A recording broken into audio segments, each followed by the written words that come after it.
산타랠리 네. 중요하죠. 네. 그래서 이성원 PB에게 산타랠리 어떻게 보고 계시는지 질문 드리고 싶거든요. 저는 편다성 아나운서가 원하는 것처럼 산타랠리가 올 수 있다라고 오. 생각을 아, 그래요? 하고 있습니다. 제가 IBK증권에서 나온 자료를 보니까 한번 보여드릴게요. 네. 여기서 이제 강세장 해에 12월 대부분 강한 산타랠리를 경험을 했다라고 이야기를 하는데요.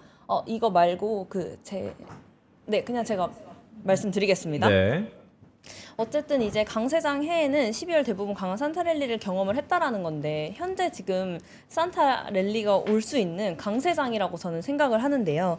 이 지금 12월 상승이 기준에 이제 IMF 이후로 10번의 강세장의 해가 있었는데 그중에 8번에서 이제 12월에 주가가 상승을 했다라는 겁니다.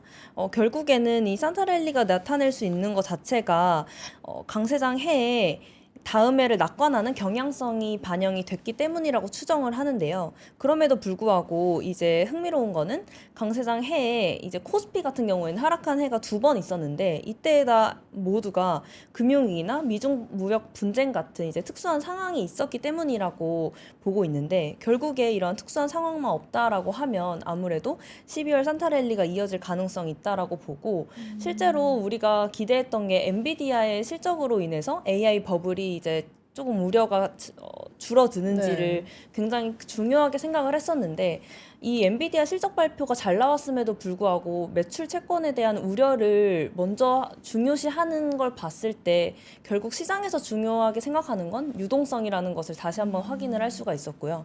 이 유동성 관련해서는 이 결국에 12월에 FOMC에서 지금 금리 인하할 가능성이 70%까지 올라가긴 했으나 연준에서도 이제 금리를 인하하기 위해서는 지표가 필요할 것 아니겠습니까? 네. 근데 이 지표를 볼 게 고용 지표인데 이 고용 지표가 10월에 아무래도 셧다운 때문에 12월 16일에 예정되어 있는 걸로 알고 있거든요.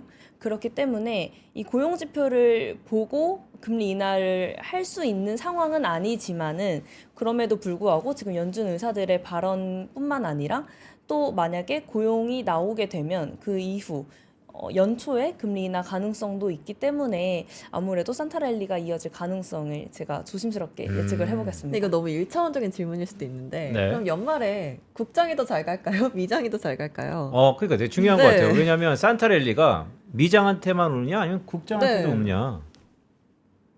저는 이제 그 이성원 대리가 했던 표현 중에서 저는 한마디로 요약하면 기시감이란 단어가 생각나요. 네. 기시감. 기존에 있었던 상승장에서 10월, 11월에 조정장이 나타났을 때 12월에 산타랠리를 우리가 더러 경험한 적이 있거든요. 근데 여기서 국장이 더 강할 것 같냐, 미장이 더 강할 것 같냐 여쭤보셨는데 저는 단연코 국장이 더 강할 거라고 생각을 합니다. 환율이 지금 1,470원인데요. 네. 가장 큰 이유는 국장이 더 강할 것 같다는 포인트의 가장 큰 이유는 유동성을 풀고 있는 거는 미국이나 우리나라랑 같아요.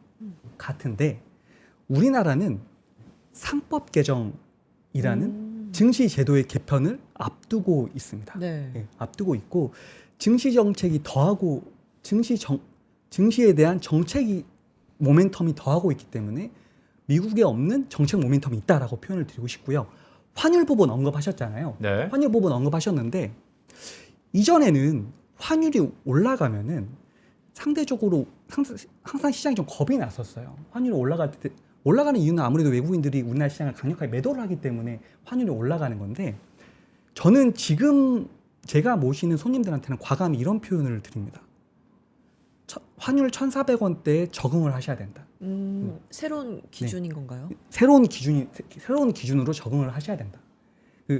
일본이 잃어버린 30년을 끝내고 경기를 부양할 때 엔화 약세를 용인을 하면서 경기 부양을 시켰거든요. 우리나라도 사실은 경제 성장률이 1%가 꺾이면서 뭔가의 또 다른 모멘텀이 분명 필요하다. 근데 우리나라처럼 수출이 대부분의 산업에서 절대적인 비중을 차지하고 있는 우리나라 같은 경우는 이 환율 약세를 일본처럼 용인하는 것이 시장을 압도적으로 끌어올릴 수 있는 기폭제가 될 가능성이 있다라고 보고 있고요. 네. 예. 어쨌든 미국하고 우리나라하고 금리 차가 그 곧 이제 환율에 반영되고 있는 구간이고 그게 쉽게 줄어들지 않을 거란 포인트도 분명히 있습니다. 근데 현재는 고환율을 오히려 두려워하지 않고 이 기조가 이어지는 것이 내년에도 우리나라 기업들, 기간 산업이 되는 반도체, 수출주 같은 기업들에 대해서 압도적인 실적 퍼포먼스로 이어질 가능성을 더 밀어주고 있다라고 좀 보여집니다. 그래서 더 기대감이 있다. 네. 이 고환율 부분이 오히려.